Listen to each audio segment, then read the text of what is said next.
the closing doors, please. From? My name is Michelle Lau, and I'm from Queens, Jackson Heights. Can you tell me what you like most about New York? About New York, well, that's a very broad topic for me. I think the restaurants, the food, the people, the culture. I feel like this is a playground for me, and I feel like I just learned so much from everyone all the time. And that's what I love most about New York City. And what about the things you don't necessarily care for? What I don't care for in New York City? Wow. I think I should think about that a little bit closely. What I don't like about New York City?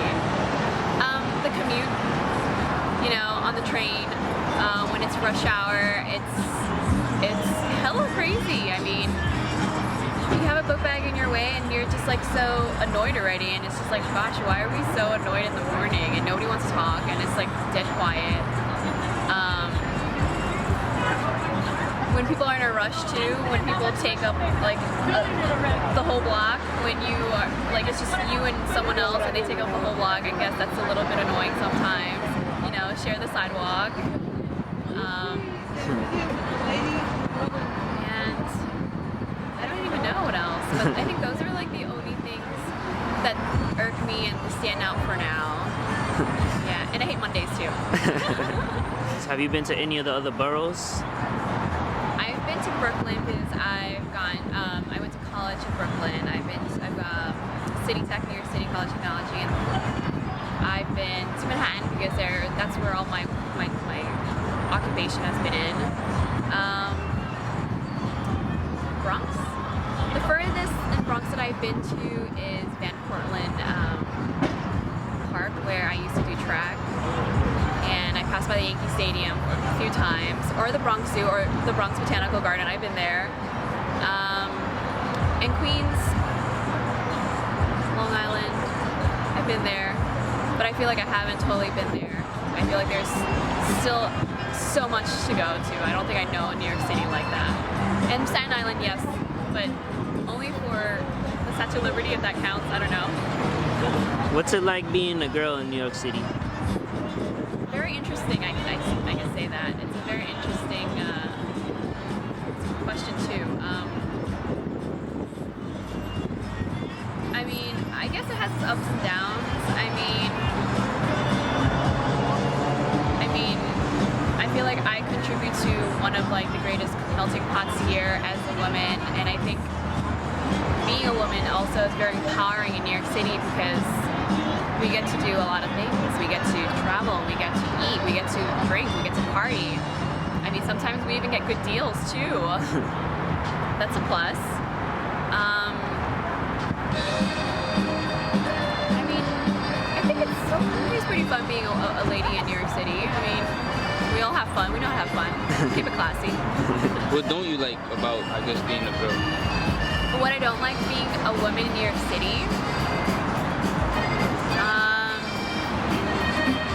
To be truthful, sometimes, you know, when things get tight, things inappropriately happen, you know, say in a subway cart or in a concert where it's like hella crazy, you know, people get a little bit possessive of space, and that's where it becomes uncomfortable. It's space, you know, like at one point you're like, oh yeah, cool, we can like share a spot, but then at the same time you're like, no, it's kind of getting uncomfortable, I don't want to share a spot now. And I think that's one of the uncomfortable things for me as a lady in New York City too, or anywhere in general, I guess.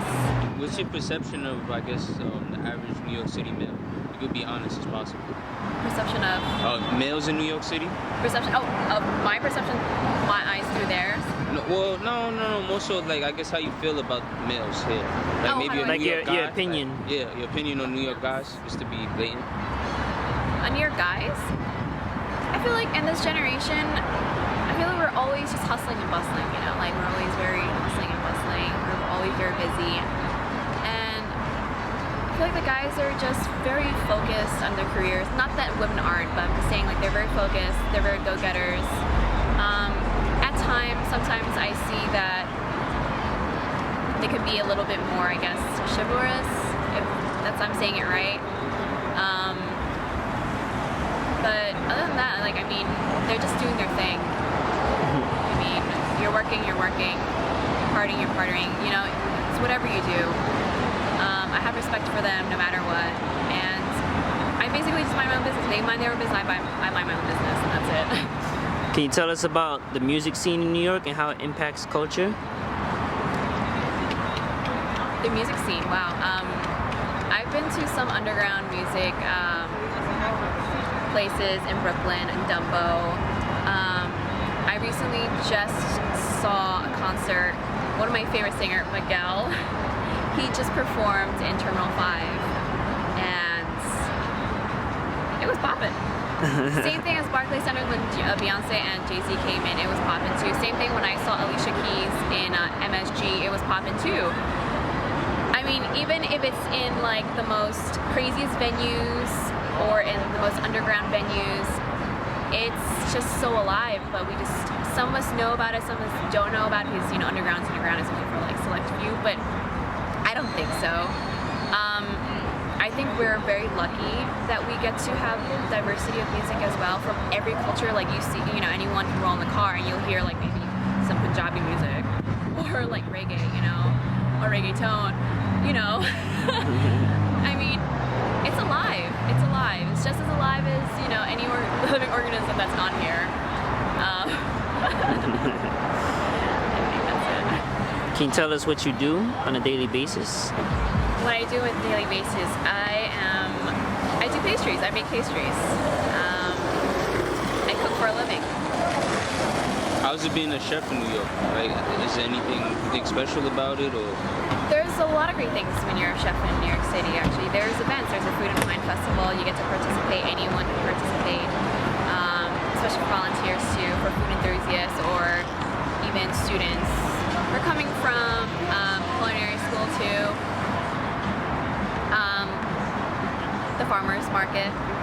You get fresh produce, fresh fruits, everything, you know, is local and it's seasonal, so you always eat the freshest fruits. You always, you know, learn a lot about your environment, learn how you can utilize these fruits as best as you can when they're the freshest and the ripest.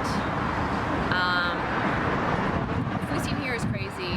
I mean, now that we're in Jackson Heights or in Queens Center or Elmhurst, you get like Asian cuisine, you have Chinese cuisine, you have Tibetan, you have Nepalese, Thai, you also have Spanish, you also have the Caribbeans further from Queens too.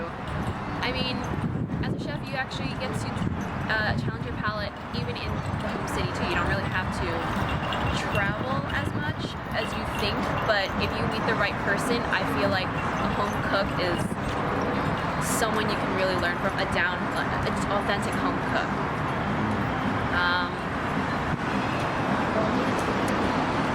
And booze. Who doesn't like booze as being a chef in New York City? I mean, like, you get the wine, you get the beer, you have Brooklyn Brewery, you know, and I think it's a very nice playground for New York City for chefs as well. I'm not disregarding all the other states either, but you know, it's fun. I did a strawberry cupcake, buttercream. It's made with fresh strawberry puree, fresh strawberries. This is a vanilla cupcake, and inside I dug a hole, and there's little fresh strawberries in the inside as a filling.